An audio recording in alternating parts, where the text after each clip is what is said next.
What is carbon fixation in plant photosynthesis? Have you ever wondered how plants turn the air we breathe into the food we eat? One of the key processes that make this possible is carbon fixation. So, what exactly does that mean? Let's break it down in a simple way. Carbon fixation is the method by which plants take carbon dioxide from the atmosphere and transform it into organic compounds. These compounds are essential for creating sugars and other molecules that keep plants alive.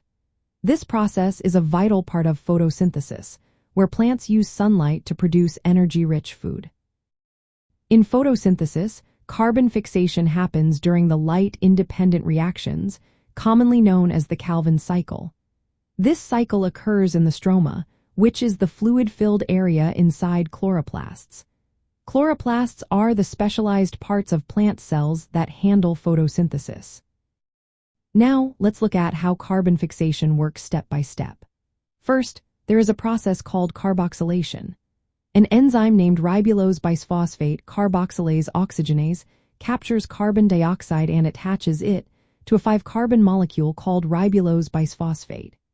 This creates an unstable 6-carbon compound that quickly splits into 2 molecules of a 3-carbon compound known as 3-phosphoglyceric acid. Next comes the reduction phase. Using energy from adenosine triphosphate and electrons from nicotinamide adenine dinucleotide phosphate, the 3-phosphoglyceric acid is converted into glyceraldehyde 3-phosphate, which is a sugar molecule. The final step is regeneration. Some of the glyceraldehyde 3-phosphate molecules leave the cycle to help from glucose and other carbohydrates. Meanwhile, others are recycled to regenerate ribulose bisphosphate, allowing the cycle to continue. To produce 1 glucose molecule, the Calvin cycle must turn 6 times.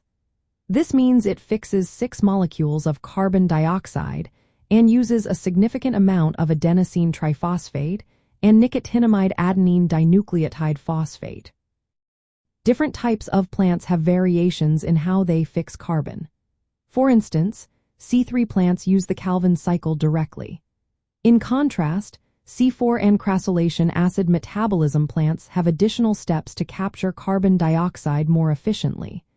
This is especially important in conditions like high heat or dryness, which can limit carbon dioxide availability. These adaptations help reduce a wasteful process called photorespiration, where oxygen is mistakenly fixed instead of carbon dioxide. Carbon fixation is essential not just for plant growth but also for life on Earth. It forms the foundation of the food chain and helps regulate atmospheric carbon dioxide levels. By converting inorganic carbon into organic matter, plants provide energy and oxygen that support nearly all living organisms. Understanding carbon fixation shows how plants change simple molecules and sunlight into the complex building blocks of life. This process connects the tiny actions inside leaves to the larger cycles that sustain ecosystems and human life.